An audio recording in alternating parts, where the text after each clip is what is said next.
आयुर्वेद से जीवन बदलो। राधे राधे मित्रों, आज हम आपको एक ऐसी कहानी सुनाने जा रहे हैं जो केवल स्वास्थ्य और औषधियों की नहीं, बल्कि मन, आत्मा और शरीर के संतुलन की है। इस कहानी में आप जानेंगे कि कैसे आयुर्वेद केवल जड़ी बूटियां या उपचार नहीं, बल्कि जीवन जीने का मार्गदर्शन है। साथ ही यह कहानी आपको बताएगी कि कैसे छोटे छोटे आयुर्वेदिक अभ्यास आपके जीवन को बदल सकते हैं, आपकी ऊर्जा, स्वास्थ्य और मानसिक शक्ति को मजबूत कर सकते हैं। तो इस कहानी को अंत तक जरूर सुने और जानें कि आयुर्वेद का असली रहस्य क्या है। मित्रों, सुबह की पहली किरणें धरती पर उतर रही थी। पक्षियों की आवाज से वातावरण में एक अजीब सी शांति थी। नंदिनी अपने गुरु के आश्रम की ओर चल पड़ी। उसके मन में एक ही सवाल गूंज रहा था। गुरुदेव कहते हैं कि हर रोग का मूल हमारे अंदर है, बाहर नहीं। लेकिन यह कैसे संभव है? वह आश्रम पहुंच, गुरुदेव नदी के किनारे बैठे थे। उनके सामने मिट्टी का एक छोटा कटोरा था, जिसमें कुछ हरे पौधे रखे थे। नंदिनी ने झुककर प्रणाम किया और बोली, गुरुदेव, क्या मैं आज कुछ नया सीख सकती हूँ? गुरु मुस्कुराए, सीखना तब शुरू होता है जब मन प्रश्न करे, और तुमने वही किया है नंदिनी। गुरु ने मिट्टी का एक कण उठाया और बोले, यह मिट्टी, यही हमारा शरीर है। इसी से जन्म, इसी से पोषण और इसी में विलय। मनुष्य तब तक स्वस्थ रहता है जब तक वह प्रकृति के 5 तत्वों के साथ सामंजस्य में रहता है। नंदिनी ने धीरे से पूछा, 5 तत्व कौन से हैं? गुरु बोले, पृथ्वी, जल, अग्नि, वायु और आकाश। यही 5 तत्व हमारे शरीर, विचार और ऊर्जा को बनाते हैं। अगर इनमें से एक भी असंतुलित हो जाए तो बीमारी शुरू हो जाती है। नंदिनी चकित होकर बोली, क्या इतना सरल है गुरुदेव? गुरु ने कहा, हाँ, आयुर्वेद सरल ही है। मनुष्य ने इसे जटिल बना दिया है। अब देखो इस पौधे को। उन्होंने तुलसी का पौधा उठाया। यह तुलसी है, पवित्रता का प्रतीक। तुम जानते हो नंदिनी, तुलसी केवल औषधि नहीं, यह वातावरण में सकारात्मक ऊर्जा भरती है। इसकी सुगंध से हवा शुद्ध होती है, और जो इसे रोज देखता या छूता है, उसका मन शांत रहता है। नंदिनी ने पौधे को ध्यान से देखा। गुरुदेव, क्या इसलिए हर घर में तुलसी का पौधा लगाया जाता है? गुरु ने कहा, हाँ, क्योंकि यह हमें स्मरण कराता है कि जीवन को पवित्र रखना ही स्वास्थ्य का पहला नियम है। तुलसी के पत्ते शरीर से विष निकालते हैं, रोग प्रतिरोधक शक्ति बढ़ाते हैं और मानसिक ऊर्जा को जगाते हैं। लेकिन याद रखो, तुलसी तभी प्रभावी है जब मन श्रद्धा से भरा हो। श्रद्धा के बिना कोई औषधि काम नहीं करती। गुरु ने आगे कहा, आयुर्वेद में तुलसी को सत्व गुण का प्रतीक माना गया है। जहां तुलसी होती है, वहां आलस्य और नकारात्मकता टिक नहीं पाती। नंदिनी बोली, गुरुदेव, इसका मतलब यह हुआ कि शरीर का उपचार सिर्फ पौधों से नहीं, विचारों से भी होता है। गुरु बोले, बिल्कुल, शरीर वही बनता है जो तुम खाते हो, और मन वही बनता है जो तुम सोचते हो। आयुर्वेद दोनों की शुद्धि सिखाता है। गुरु ने फिर एक छोटा पौधा दिखाया। यह शंखपुष्पी है, जिसे लोग अक्सर घास समझकर तोड़ देते हैं, लेकिन यह मनुष्य के मस्तिष्क का रक्षक है। यह याददाश्त बढ़ाता है, चिंता घटाता है और मन को एकाग्र करता है। नंदिनी ने आश्चर्य से पूछा, क्या यह सच में इतना शक्तिशाली है? गुरु मुस्कुराए और बोले, हाँ, जब मस्तिष्क थक जाता है, जब मन भटक जाता है, जब ध्यान केंद्रित नहीं होता, तब शंखपुष्पी का रस मन को दिशा देता है। इसका अर्थ है, प्रकृति केवल शरीर नहीं, मन को भी ठीक करती है। नंदिनी ने कहा, गुरुदेव, आज समझ आया, बीमारी सिर्फ शरीर में नहीं होती, वह विचारों में भी होती है। गुरु बोले, बिल्कुल नंदिनी, मनुष्य जब प्रकृति की लय से हट जाता है तो वह स्वयं से दूर हो जाता है, और जब वह स्वयं से दूर होता है तो कोई भी औषधि उसे पूर्ण रूप से नहीं बचा सकती। गुरु ने तुलसी और शंखपुष्पी दोनों पौधों को साथ रखा और कहा, तुलसी कहती है, अपने विचारों को शुद्ध रखो। शंखपुष्पी कहती है, अपने ध्यान को स्थिर रखो। एक शरीर को शुद्ध करती है, दूसरी मन को, और जब मन और शरीर दोनों शुद्ध हों, तो वही सच्चा स्वास्थ्य है। नंदिनी ने दोनों पौधों को प्रणाम किया। उसके भीतर एक नई रोशनी जल उठी। वह बोली, गुरुदेव, अब समझ आया कि आयुर्वेद दवा नहीं, जीवन जीने की विद्या है। प्रकृति जब मां है, तो हर पौधा उसका आशीर्वाद है। गुरु ने आकाश की ओर देखा और कहा, और याद रखो नंदिनी, जब तुम प्रकृति के साथ जुड़ जाती हो, तो वही तुम्हारा सबसे बड़ा वैद्य बन जाती है। सुबह की सुनहरी रोशनी पेड़ों की शाखाओं से छनकर नीचे गिर रही थी। नंदिनी आज भी अपने गुरु के पास पहुंची। गुरु धूप में बैठे थे। उनके सामने मिट्टी के 2 दीपक रखे थे, एक जल रहा था, दूसरा बुझा हुआ था। नंदिनी ने प्रणाम किया और पूछा, गुरुदेव, आज आप इन दीपकों के साथ क्या कर रहे हैं? गुरु बोले, नंदिनी, आज हम अग्नि का रहस्य समझेंगे। इन दीपकों की तरह ही हमारे भीतर भी एक अग्नि जलती है, जो हमें ऊर्जा देती है, जो भोजन को पचाती है, जो हमारी जीवन शक्ति का केंद्र है। नंदिनी ने उत्सुकता से पूछा, क्या यह वही जठराग्नि है जिसके बारे में आपने पहले बताया था? गुरु ने सिर हिलाया, हाँ, वही। जब यह अग्नि संतुलित रहती है, तो शरीर स्वस्थ रहता है, पर जब यह कम या अधिक जलने लगती है, तब रोगों की शुरुआत होती है। गुरु ने पास रखी एक डिबिया खोली।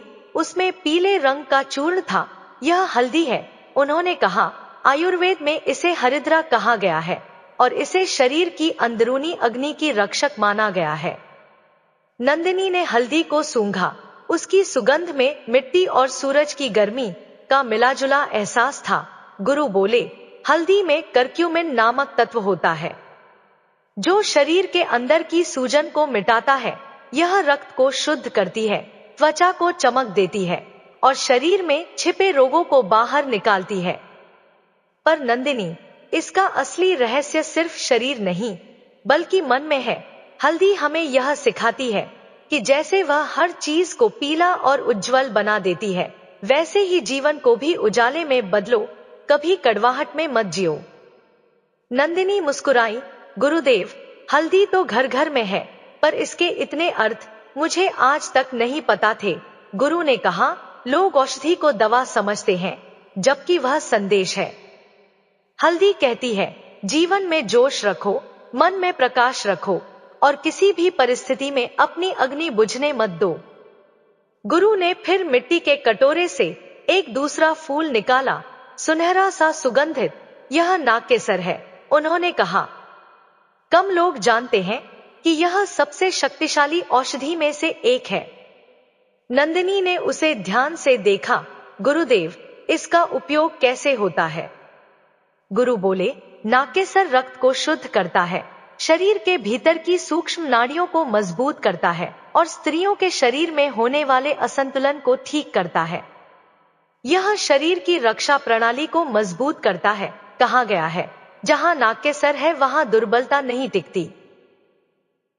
नागकेसर का फूल सुगंध देता है, लेकिन उससे भी गहरी उसकी सीख है। शक्ति तब आती है जब भीतर संतुलन हो। नंदिनी बोली, गुरुदेव, हल्दी अग्नि है और नागकेसर रक्षा। क्या यही कारण है कि दोनों को साथ प्रयोग किया जाता है? गुरु ने कहा, बिल्कुल। हल्दी रोगों को जलाती है, नागकेसर शरीर की दीवार बनाती है। एक अग्नि है, दूसरा ढाल। यही संयम और सुरक्षा का रहस्य है। इसीलिए कहा गया है, अग्नि बिना शक्ति नहीं और शक्ति बिना रक्षा नहीं। गुरु ने आगे समझाया, नंदिनी, आयुर्वेद कहता है कि शरीर की सबसे बड़ी रक्षा पाचन है। अगर पाचन ठीक है, तो कोई रोग टिक नहीं सकता। हल्दी उस पाचन अग्नि को तेज रखती है और नागकेसर रक्त की शुद्धि के माध्यम से हर अंग को नई शक्ति देता है। नंदिनी ने पूछा, तो क्या हर व्यक्ति को ये दोनों चीजें लेनी चाहिए? गुरु ने मुस्कुराते हुए कहा, हर व्यक्ति को इन्हें जीवन में उतारना चाहिए। हल्दी से सीखो, कड़वाहट में भी उजाला है। नागकेसर से सीखो, सुगंध भीतर से फैलती है, बाहर से नहीं। फिर गुरु ने दोनों पौधों को सामने रखकर कहा, नंदिनी, इन दोनों में एक गहरी समानता है। दोनों भीतर से कार्य करते हैं, बाहर से नहीं। जैसे सच्चाई और विश्वास जो दिखते नहीं पर जीवन को स्थिर रखते हैं। नंदिनी ने धीरे से कहा, गुरुदेव, आज मुझे अपने भीतर की अग्नि दिखाई दी। अब समझ आया कि शरीर की रक्षा केवल औषधियों से नहीं, विचारों से भी होती है। गुरु बोले, बहुत सही कहा नंदिनी। हल्दी और नाकेसर शरीर को नहीं, चरित्र को भी मजबूत करते हैं, और जब चरित्र मजबूत हो तो कोई बीमारी पास नहीं आती। नंदिनी ने गुरु के चरणों में प्रणाम किया। उसकी आंखों में कृतज्ञता थी। वह जान चुकी थी कि स्वास्थ्य कोई दवा नहीं, बल्कि जीवन जीने की समझ है। सुबह की ठंडी हवा में मिट्टी की गंध घुली हुई थी। पेड़ों की पत्तियां ओस से भीगी थी और सूर्य की हल्की किरणें उनमें चमक रही थी। नंदिनी आज थोड़ी जल्दी उठी थी। कल रात से उसके मन में एक सवाल बार बार घूम रहा था। गुरुदेव कहते हैं कि जीवन में अग्नि और रक्षा दोनों जरूरी है, पर जब कड़वाहट आती है तो मन क्यों टूट जाता है। वह सोच में डूबी गुरु के आश्रम पहुंची। गुरु शांत भाव से एक नीम के पेड़ के नीचे बैठे थे। उनकी आंखें बंद थी और पास ही मिट्टी के बर्तन में कड़वे पत्तों का रस रखा था। नंदिनी ने प्रणाम किया और पूछा, गुरुदेव, आज आप नीम के पेड़ के नीचे क्यों बैठे हैं? यह तो बहुत कड़वा होता है। गुरु ने मुस्कुराते हुए कहा, कड़वाहट से जो डर गया उसने जीवन का सबसे बड़ा औषधि खो दी। आज हम समझेंगे कि कड़वाहट भी वरदान होती है। नंदिनी थोड़ी चौंक कर बोली, कड़वाहट वरदान कैसे हो सकती है गुरुदेव? गुरु ने नीम की एक पत्ती तोड़ी, उसे अपने हाथों में रगड़ा और बोले, नंदिनी, यह नीम है, कड़वा जरूर है, लेकिन इसके भीतर जीवन की रक्षा का रहस्य छिपा है। नीम का हर भाग औषधि है। इसकी पत्तियां रक्त को शुद्ध करती हैं, छाल त्वचा को रोगमुक्त करती है, बीज का तेल शरीर के विष को बाहर निकालता है। यह बुखार, संक्रमण और त्वचा के रोगों से रक्षा करता है। पर सबसे बड़ी बात, यह मनुष्य को सिखाता है कि हर कड़वा अनुभव तुम्हें शुद्ध करता है, कमजोर नहीं। नंदिनी ध्यान से सुन रही थी। गुरु आगे बोले, नीम कहता है, मैं कड़वा हूं, पर मेरे बिना जीवन में मिठास नहीं टिक सकती। क्योंकि जब शरीर में या मन में विष भर जाता है तो मिठास नकली हो जाती है। नीम उस झूठी मिठास को धो देता है। गुरु ने नीम की पत्तियां हाथ में लेकर कहा, नंदिनी, कभी किसी रिश्ते, अनुभव या शब्द की कड़वाहट से मत भागो, क्योंकि वही तुम्हें सिखाती है कि सच्चाई क्या है। जो जीवन में कड़वे क्षणों को झेल लेता है वही सच्ची मधुरता को पहचानता है। नंदिनी बोली, गुरुदेव, क्या हर बीमारी की जड़ यही विष है? गुरु ने कहा, बिल्कुल पुत्री, रोग तब होता है जब शरीर के भीतर अशुद्धि या मन के भीतर द्वेष जमा हो जाता है। नीम शरीर की अशुद्धि को निकालता है और सच्चाई मन के द्वेष को मिटाती है। इसलिए नीम केवल औषधि नहीं, एक संदेश है। कड़वाहट से डरना मत, उसे अपनाओ, क्योंकि वही शुद्धि लाती है। गुरु ने फिर पास रखे एक और पौधे की ओर इशारा किया। यह कालमेघ है। नंदिनी ने देखा, पतले डंठल वाला पौधा, छोटी पत्तियां और बेहद कड़वा रस। गुरु बोले, इसे आयुर्वेद में भूषण कटी भी कहा गया है और इसे कड़वाहट का राजा माना जाता है। इसका रस इतना कड़वा होता है कि जीभ सुन्न हो जाती है, पर शरीर का हर विष इससे भाग जाता है। यह लीवर की रक्षा करता है, भोजन को सही तरह से पचाने में मदद करता है और शरीर की सफाई करता है। नंदिनी ने धीरे से पूछा, गुरुदेव, क्या कड़वाहट जरूरी है? गुरु ने गहरी सांस ली और बोले, नंदिनी, जीवन में हर चीज का स्वाद जरूरी है, मिठास भी, खटास भी और कड़वाहट भी। पर अगर जीवन में केवल मिठास ही हो तो इंसान आलसी और निर्बल बन जाता है। कड़वाहट वही शिक्षक है जो हमें शक्ति और सहनशीलता सिखाती है। कालमेघ हमें सिखाता है, सफाई जरूरी है, चाहे उसके लिए कड़वाहट क्यों ना झेलनी पड़े। जैसे कोई व्यक्ति सच्चाई सुनना पसंद नहीं करता, वैसे ही शरीर को भी कड़वे स्वाद की जरूरत होती है, ताकि भीतर का संतुलन बना रहे। गुरु ने मुस्कुराते हुए कहा, नीम और कालमेघ दोनों कहते हैं, जो बाहर से कड़वा है वह भीतर से सबसे मीठा परिणाम देता है। नीम विष निकालता है और कालमेघ शरीर की अग्नि को फिर से जगाता है। नंदिनी की आंखों में समझ की चमक थी। उसने कहा, गुरुदेव, अब समझ आया कि जीवन की कठिनाइयां भी औषधि हैं, वे भी हमें शुद्ध करती हैं, भले ही उस समय कड़वी लगे। गुरु ने मुस्कुराते हुए कहा, यही आयुर्वेद का तीसरा रहस्य है नंदिनी। जो दर्द देता है वही शुद्धि देता है, चाहे वह अनुभव हो या औषधि, उसका काम है विष निकालना। और जब भीतर का विष निकल जाए तो जीवन अपने आप मधुर हो जाता है। नंदिनी ने नीम की एक पत्ती उठाई, धीरे से अपने मुंह में रखी। कड़वाहट का स्वाद उसके जीभ पर फैल गया, पर उस स्वाद में उसे अजीब सी शांति मिली, जैसे किसी ने भीतर की थकान धो दी हो। उसने मन ही मन कहा, अब मैं किसी भी कड़वाहट से नहीं डरूंगी, क्योंकि मैं जानती हूं कि उसके पीछे छिपा है शुद्धि का वरदान। आश्रम में आज वातावरण कुछ अलग था। गुरु ने नंदिनी को बुलाया और कहा, नंदिनी, आज का पाठ सबसे कठिन है, क्योंकि आज हम सीखेंगे शांत रहना। नंदिनी मुस्कुराई, गुरुदेव, इसमें कठिनाई कैसी? शांत रहना तो सबसे आसान बात है। गुरु ने धीरे से कहा, यही सबसे बड़ी भूल है। शांत रहना आसान तब होता है जब भीतर ताप ना हो, पर जब भीतर अहंकार, क्रोध और जलन की आग जलती हो, तब मन को शीतल रखना सबसे बड़ा तप है। गुरु ने अपनी झोली से 2 चीजें निकाली, कुछ हरे बीज और एक चंदन की डली। ये है आज के गुरु, धनिया और चंदन। नंदिनी ने आश्चर्य से देखा, गुरुदेव, धनिया तो हम रसोई में डालते हैं और चंदन पूजा में लगाते हैं, इनमें क्या समानता है? गुरु मुस्कुराए, यही तो रहस्य है नंदिनी, एक शरीर को ठंडक देता है, दूसरा आत्मा को। गुरु ने एक मुट्ठी धनिया के बीज लिए और कहा, नंदिनी, ये छोटे छोटे बीज तुम्हारे शरीर की ज्वाला को शांत करने की शक्ति रखते हैं।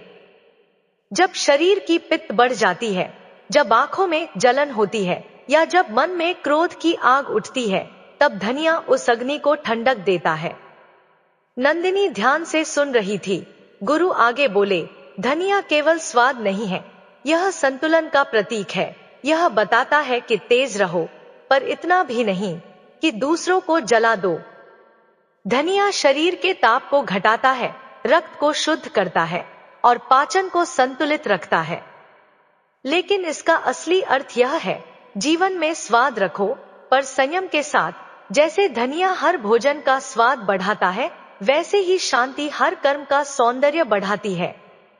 नंदिनी ने पूछा, गुरुदेव, क्या हर क्रोध को दबा देना चाहिए? गुरु ने कहा, नहीं नंदिनी, क्रोध को दबाओ मत, उसे समझो।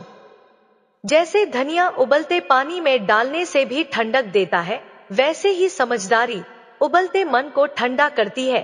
क्रोध को मिटाना नहीं, उसे ज्ञान से ठंडा करना सीखो। गुरु फिर उठे और एक छोटे से बर्तन में पानी भरकर उसमें चंदन घिसने लगे। सुगंध चारों ओर फैल गई, हवा में जैसे एक अनकही शांति उतर आई। गुरु बोले, नंदिनी, यह चंदन केवल पूजा की वस्तु नहीं है, यह मन की दवा है। जहां इसका लेप होता है, वहां जलन शांत होती है, और जहां इसकी सुगंध जाती है, वहां मन स्थिर होता है। उन्होंने चंदन का लेप अपने मस्तक पर लगाया और बोले, यह मस्तिष्क की गर्मी को घटाता है, तनाव को कम करता है और नींद को गहरा बनाता है। यह मन की धूप को शीतलता में बदल देता है। पर असली चंदन वह है जो भीतर घिसा जाए, जो अहंकार की गर्मी को शांत करे और मन में करुणा की ठंडक लाए। नंदिनी ने कहा, गुरुदेव, क्या चंदन हर किसी को शांत कर सकता है? गुरु ने मुस्कुराकर कहा, केवल उसी को जो खुद को घिसने को तैयार हो। चंदन की खुशबू तभी आती है जब वह खुद को घिसने देता है, इंसान भी तब शीतल होता है जब वह अपने अहंकार को घिसता है। नंदिनी की आंखें गीली हो गईं। तो क्या शांत रहना मतलब खुद को मिटा देना है? गुरु ने कहा, नहीं, शांत रहना मतलब खुद को समझ लेना है। जब तुम जान जाओगी कि कौन सी बात तुझे गर्म कर रही है और कौन सी तुझे सुकून दे रही है, तब तेरा मन अपने आप ठंडा हो जाएगा। गुरु ने नंदिनी को धनिया और चंदन एक साथ दिए।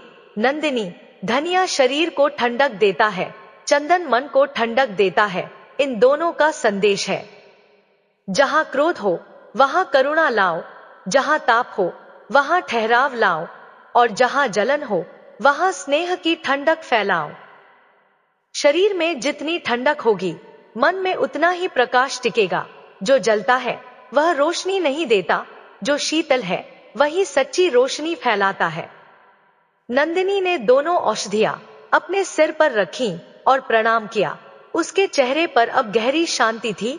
उसे लगा जैसे भीतर का कोई ताप पिघल गया हो। गुरु ने कहा, आज तुमने चौथा रहस्य जान लिया। शीतलता ही ज्ञान की पहली सीढ़ी है।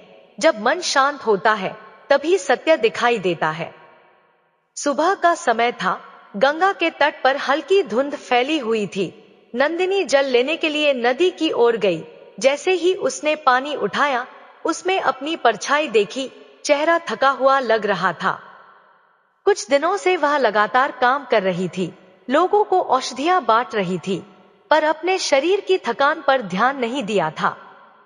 गुरु ने दूर से आते हुए कहा, नंदिनी, तू अब दूसरों की सेवा तो कर रही है, पर अपने भीतर की सफाई भूल गई है। नंदिनी ने कहा, गुरुदेव, मैं रोज स्नान करती हूँ, साफ भोजन खाती हूँ, फिर भी थकान क्यों रहती है? गुरु मुस्कुराए, क्योंकि शरीर की सफाई केवल पानी से नहीं होती, वह विचारों और भोजन से भी होती है। आज तू सीखेगी पांचवा रहस्य, त्रिफला और गिलोय का। गुरु ने लकड़ी की टोकरी में 3 सूखे फल रखे। ये हैं हरड़, बहेड़ा और आंवला। तीनों मिलकर बनाते हैं त्रिफला, जो शरीर की सफाई का सबसे पुराना और पवित्र उपाय है। नंदिनी ने पूछा, गुरुदेव, ये 3 क्यों? एक से काम नहीं चलता। गुरु बोले, हरड़ शरीर की सफाई करती है, बहेड़ा शरीर की संतुलन शक्ति बढ़ाती है और आंवला शरीर में प्राण भरता है। त्रिफला का अर्थ ही है तीनों का मेल, जो शरीर को हर दिन नया कर देता है। हरड़ वह औषधि है जो पुराना मल निकालती है। यह बताती है कि जो चीज अब काम की नहीं, उसे भीतर ना सहेज।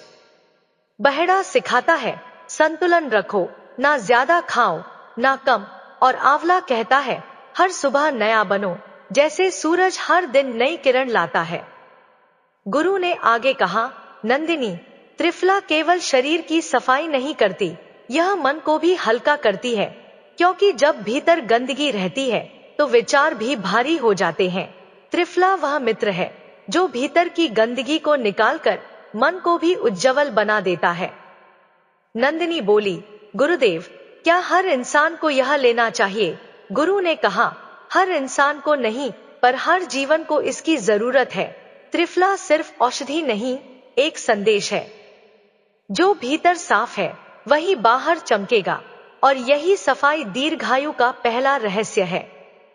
गुरु नंदिनी को लेकर एक पुराने पेड़ की ओर चले। वहां एक बेल लिपटी हुई थी, हरी, मोटी और जीवन से भरपूर। गुरु बोले, यह है गुडुचि या गिलोय, देवताओं की औषधि। कहते हैं जब समुद्र मंथन हुआ तो अमृत का कुछ भाग पृथ्वी पर गिरा, और जहां वह गिरा वहां गिलोय उगाई। नंदिनी ने पूछा, गुरुदेव, इसमें ऐसा क्या है जो इसे अमृत बेल कहा गया? गुरु ने बताया, गिलोय शरीर की प्रतिरोधक शक्ति को बढ़ाती है। यह बुखार, थकान, संक्रमण सब में रक्षा करती है।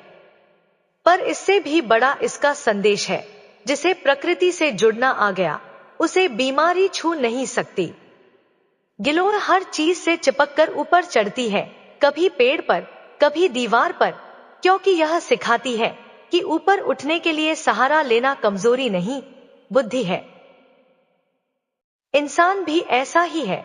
जो दूसरों के सहारे सीखता है। वह बढ़ता है जो अकेला रहने के अहंकार में डूबता है। वह सूख जाता है। नंदिनी ध्यान से सुन रही थी। गुरु ने गिलोय का टुकड़ा हाथ में दिया। इसे रोज सुबह उबाल कर पीना, यह शरीर की थकान मिटाएगा और मन की जड़ता भी। फिर उन्होंने कहा, नंदिनी, त्रिफला शरीर की सफाई करती है और गिलोय शरीर की रक्षा। एक पुराने को निकालती है, दूसरी नए को सुरक्षित रखती है। यही दीर्घायु का रहस्य है। छोड़ो भी और जोड़ो भी। गुरु ने कहा, नंदिनी, लोग अक्सर सोचते हैं कि उम्र बढ़ना मतलब बूढ़ा होना, पर सच्चाई यह है कि जो भीतर से साफ है वह कभी बूढ़ा नहीं होता। जब शरीर में विष कम होता है, विचार हल्के होते हैं, मन प्रसन्न रहता है, तो उम्र केवल एक संख्या रह जाती है। त्रिफला कहती है, बीते को छोड़ दो। गिलोय कहती है, वर्तमान को मजबूत करो। और इन दोनों का संग है अमृत का द्वार। शरीर की सफाई ही आत्मा की दीर्घता है। नंदिनी ने दोनों औषधियां अपने हाथों में ली और बोली, गुरुदेव, अब समझ आया कि सफाई सिर्फ तन की नहीं, मन की भी उतनी ही जरूरी है। जैसे त्रिफला भीतर की गंदगी को निकालती है, वैसे ही गिलोय जीवन की ऊर्जा को बनाए रखती है। गुरु मुस्कुराए, यही पांचवा रहस्य है नंदिनी। जो भीतर साफ है वही बाहर उज्जवल है, और जो भीतर जीवित है वह कभी बूढ़ा नहीं होता। सुबह की धूप धीरे धीरे आसमान में फैल रही थी। नंदिनी अपने आंगन में बैठी थी, तुलसी के पौधों को पानी दे रही थी। गुरु पास आए और बोले, नंदिनी, आज हम सीखेंगे कि असली सुंदरता केवल रूप में नहीं, बल्कि संतुलन और स्वास्थ्य में होती है। नंदिनी ने आश्चर्य से पूछा, गुरुदेव, संतुलन और सुंदरता का क्या संबंध है? गुरु ने मुस्कुराते हुए कहा, बहुत गहरा संबंध है। जब शरीर और मन संतुलित होते हैं तो त्वचा, बाल, आंखें सभी चमकते हैं, और जब भीतर संतुलन नहीं होता तो कोई भी सौंदर्य बाहरी रूप से टिकता नहीं। फिर गुरु ने दो चीजें निकाली, गुड़हल के फूल और एलोवेरा की पत्तियां। गुरु ने नंदिनी को गुलाबी गुड़हल के फूल दिखाए। यह फूल केवल सुंदर नहीं है, यह शरीर और त्वचा के संतुलन का प्रतीक है। गुड़हल का रस त्वचा को नमी देता है, बालों की जड़ों को मजबूत करता है और रक्त संचार को भी बेहतर बनाता है। नंदिनी ने पूछा, गुरुदेव, क्या यह केवल बाहर की सुंदरता के लिए है? गुरु ने कहा, नहीं नंदिनी, गुड़हल भीतरी संतुलन लाता है। यह हृदय को ठंडक देता है, रक्त की गर्मी को नियंत्रित करता है और मन को शांत करता है। जब भीतर संतुलन होता है तब त्वचा और बाल अपने आप चमकते हैं। गुड़हल सिखाता है, सुंदर वही है जो भीतर से स्वस्थ और शांत है। फिर गुरु ने एलोवेरा की पत्तियां निकाली। यह पौधा तुम्हें दिखाएगा कि सौंदर्य और स्वास्थ्य कैसे जुड़े हैं। एलोवेरा केवल त्वचा को नमी और चमक नहीं देता, यह आंतरिक सफाई और पाचन शक्ति को भी बढ़ाता है। यदि पेट और आंत स्वस्थ है तो शरीर और मन भी संतुलित रहते हैं। एलोवेरा के जेल का सेवन और लेप दोनों तनाव, थकान और त्वचा की समस्याओं को दूर करता है। संतुलन का मतलब है अंदर और बाहर दोनों का ध्यान रखना। नंदिनी ने ध्यान से देखा और कहा, गुरुदेव, यह तो वही संतुलन है जिसे आप लगातार बताते हैं, मन, शरीर और आत्मा का एकता में रहना। गुरु ने मुस्कुराया, सही पकड़ी नंदिनी, गुड़हल बाहर और भीतर की सुंदरता सिखाता है। एलोवेरा भीतर से शरीर को मजबूत और शुद्ध करता है। जब ये दोनों मिलते हैं तो असली सौंदर्य प्रकट होता है। नंदिनी ने तुरंत प्रयोग शुरू किया। गुड़हल के फूलों का लेप चेहरे और हाथों पर लगाया, एलोवेरा का जेल खाने में मिलाकर सेवन किया। कुछ ही समय में उसने महसूस किया कि उसके हाथों में हल्की नमी और त्वचा में चमक आ रही थी। मन भी हल्का महसूस हुआ। गुरु ने देखा और कहा, बेटी, यह केवल शुरुआत है। सौंदर्य केवल लेप और सेवन से नहीं आता, बल्कि संतुलित जीवन और सकारात्मक विचार भी उतने ही महत्वपूर्ण हैं। जितना बाहर सजोगे उतना भीतर से चमकोगे। गुरु ने नंदिनी को समझाया, गुड़हल शरीर और त्वचा की ठंडक, बालों की मजबूती, रक्त संतुलन, मानसिक संतुलन का प्रतीक। सौंदर्य वही है जो भीतर से स्वस्थ और शांत हो। एलोवेरा आंतरिक सफाई, पाचन शक्ति, त्वचा की नमी, मानसिक और शारीरिक ऊर्जा का संचार। स्वस्थ शरीर ही असली सौंदर्य लाता है। सौंदर्य केवल आंखों के सामने नहीं, बल्कि मन, शरीर और आत्मा के संतुलन में है। जब ये तीन संतुलित होंगे, तभी असली चमक दिखाई देगी। नंदिनी ने प्रण लिया कि अब वह केवल बाहरी सुंदरता की चिंता नहीं करेगी, बल्कि हर दिन गुड़हल और एलोवेरा का प्रयोग कर अंदर और बाहर दोनों संतुलन बनाएगी। सुबह की हल्की धूप गांव के घरों में फैल रही थी। नंदिनी अपने छोटे से आंगन में बैठी थी, तुलसी और गुड़हल की पत्तियों के बीच ध्यान कर रही थी। गुरु पास आए और बोले, नंदिनी, आज हम सीखेंगे कि असली स्वास्थ्य केवल शरीर में नहीं, बल्कि मन और मस्तिष्क में भी होता है। तनाव और उलझन शरीर की ऊर्जा खा जाते हैं और मानसिक शक्ति कमजोर हो जाती है। आज तुम सीखोगी ब्राह्मी और शतावरी के रहस्य। गुरु ने नंदिनी को ब्राह्मी की छोटी पत्तियां दिखाई। देखो बेटी, यह पत्ता केवल औषधि नहीं, यह मस्तिष्क और स्मृति की शक्ति बढ़ाने वाला वरदान है। ब्राह्मी के सेवन से याददाश्त तेज होती है, मन शांत रहता है और तनाव कम होता है। अगर कोई व्यक्ति अक्सर उलझन में रहता है, तो ब्राह्मी उसे स्पष्ट सोच और मानसिक ऊर्जा देती है। नंदिनी ने उत्सुकता से पूछा, गुरुदेव, क्या इसे केवल बच्चों और बुजुर्गों के लिए ही लिया जा सकता है? गुरु मुस्कुराए, नहीं बेटी, ब्राह्मी हर उम्र के लिए उपयोगी है। युवक की स्मृति तेज करने के लिए, वृद्ध की मानसिक कमजोरी को दूर करने के लिए और मन को शांत रखने के लिए। ब्राह्मी का संदेश है, मन को स्थिर रखो, विचारों को साफ करो। फिर गुरु ने शतावरी की जड़ें दिखाईं। यह जड़ भावनाओं और मानसिक संतुलन के लिए अद्भुत औषधि है। शतावरी केवल महिलाओं के लिए नहीं है, यह सभी के मन को शांत, सहनशील और सकारात्मक बनाती है। शतावरी के सेवन से तनाव कम होता है, नींद गहरी आती है और मनोबल बढ़ता है। जब मानसिक शक्ति मजबूत होती है, तब शरीर और आत्मा भी स्वाभाविक रूप से स्वस्थ रहती है। शतावरी का संदेश है, भावनाओं में संतुलन ही जीवन की शक्ति है। गुरु ने नंदिनी को निर्देश दिया, सुबह ब्राह्मी की पत्तियां पानी में उबालकर पीना, रात को शतावरी के काढ़े का सेवन करना, ध्यान और प्राणायाम के समय इनका मानसिक प्रभाव महसूस करना। नंदिनी ने ऐसा किया और महसूस किया कि उसका मन हल्का हो गया, विचार स्पष्ट हुए और उसे अपनी जिम्मेदारियों का बोझ पहले से कम भारी लगा। गुरु ने दूर से देखा और कहा, बेटी, यह केवल औषधि का असर नहीं है, यह ध्यान और विश्वास का प्रभाव भी है। जब मन शांत होता है, तो शरीर की सभी प्रक्रियाएं भी सही ढंग से काम करती हैं। मन शांत, मस्तिष्क तेज और जीवन संतुलित, यही आयुर्वेद का असली लक्ष्य है। ब्राह्मी स्मृति शक्ति बढ़ाती है, मानसिक तनाव कम करती है, ध्यान और स्पष्ट सोच में मदद करती है। शतावरी भावनाओं और मन को संतुलित करती है, नींद गहरी करती है, मानसिक ऊर्जा और सहनशीलता बढ़ाती है। जीवन में संतुलन तभी आएगा जब मन और मस्तिष्क स्वस्थ होंगे।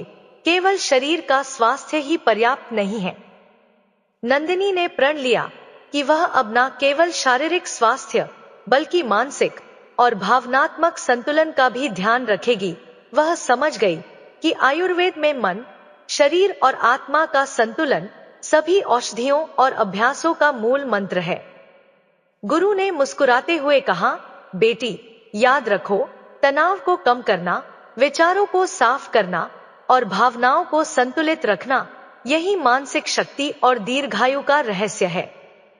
जब ब्राह्मी और शतावरी का सही प्रयोग मन, शरीर और आत्मा के संतुलन के साथ होगा, तो कोई भी कठिनाई तुम्हें हरा नहीं सकती। सुबह की धूप गांव के खेतों पर फैल रही थी। नंदिनी अपने आंगन में बैठी, हवा में ताजी मिट्टी और फूलों की खुशबू महसूस कर रही थी। गुरु पास आए और बोले, नंदिनी, अब हम सीखेंगे आयुर्वेद का एक सबसे महत्वपूर्ण रहस्य, रोगों से रक्षा और प्रतिरक्षा। जैसे एक महल की दीवार मजबूत होगी ताकि कोई भी हमला उसे नुकसान ना पहुंचा सके, वैसे ही शरीर को भी मजबूत रखना जरूरी है। नंदिनी ने उत्सुकता से पूछा, गुरुदेव, क्या केवल औषधियां ही शरीर को रोगों से बचा सकती हैं? गुरु मुस्कुराए, नहीं बेटी, यह केवल आधा सच है। शरीर की प्राकृतिक शक्ति और संतुलित जीवन ही असली रक्षा है। आज हम इसे जानेंगे आंवला और हल्दी के माध्यम से। गुरु ने नंदिनी को आंवला का फल दिखाया, छोटा, हरा और रसदार।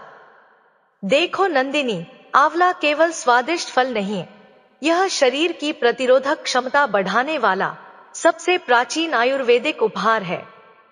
आंवला में बहुत उच्च मात्रा में विटामिन सी होता है। यह शरीर में रोग पैदा करने वाले विषैले तत्वों को कम करता है, खून साफ करता है और हृदय को मजबूत बनाता है। इसके अलावा आंवला शरीर की ऊर्जा को बढ़ाता है, थकान और कमजोरी को दूर करता है। नंदिनी ने पूछा, गुरुदेव, क्या इसे कच्चा ही खाना चाहिए या औषधि के रूप में लेना चाहिए? गुरु ने कहा, कच्चा, सूखा, रस या पाउडर सभी रूप में लाभदायक है, पर सबसे महत्वपूर्ण है नियमित सेवन और संयम। यह शरीर की नैसर्गिक सुरक्षा प्रणाली को जागृत करता है। गुरु ने नंदिनी को हल्दी का पानी बनाने और आंवला का रस पीने का तरीका सिखाया। रोज सुबह हल्का सा हल्दी पानी और दिन में आंवला का सेवन, यह तुम्हारे शरीर को रोगों से सुरक्षित रखेगा।